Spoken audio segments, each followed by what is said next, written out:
Hyderabad under ground metro అయితే ప్రయత్నాలు చేస్తున్నారు. ముఖ్యంగా జేబీఎస్ నుంచి హకీంపేట వెళ్ళేటటువంటి మెట్రో లైన్కి అక్కడ హకీంపేట దగ్గర విమానాశ్రయం దగ్గర 1650 మీటర్లు అండర్ గ్రౌండ్లో మెట్రో నిర్మించాలని చూస్తున్నారు. దానికి సంబంధించి ప్రతిపాదనలు వచ్చేసాయి.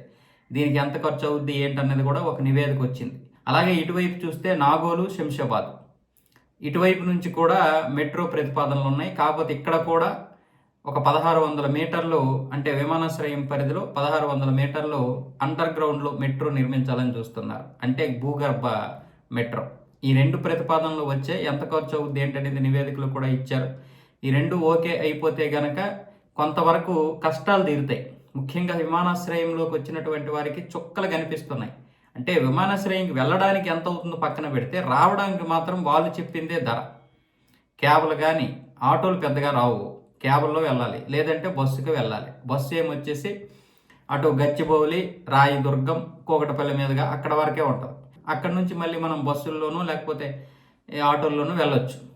కానీ అది పూర్తి గమ్యస్థానాన్ని చేర్చదు.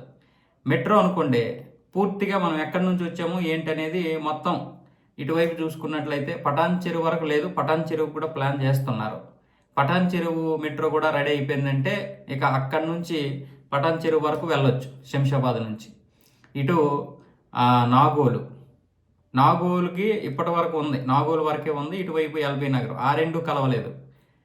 సరే, ఇక్కడ నుంచి హైత్ నగర్ వరకు ఉండాలి. అసలు హైత్ నగర్లో కూడా ప్రయత్నాలు జరుగుతున్నాయి. ఇప్పుడు ఒకవేళ షామీర్పేటది కనుక అయిపోయిందంటే ఇక చుట్టుప్రక్కల మెట్రో వచ్చేసినట్లే. దాని ద్వారా ఏమవుద్దంటే ఎక్కువ మందికి మెట్రో అందుబాటులోకి వస్తే అందరూ కూడా ఈ మెట్రోని వెళ్ళడానికి రావడానికి వినియోగించుకుంటారు. వీలు కాని వాళ్ళు క్యాబ్లు ఎలాగో ఉంటాయి కాబట్టి క్యాబుల్లో వెళ్తారు.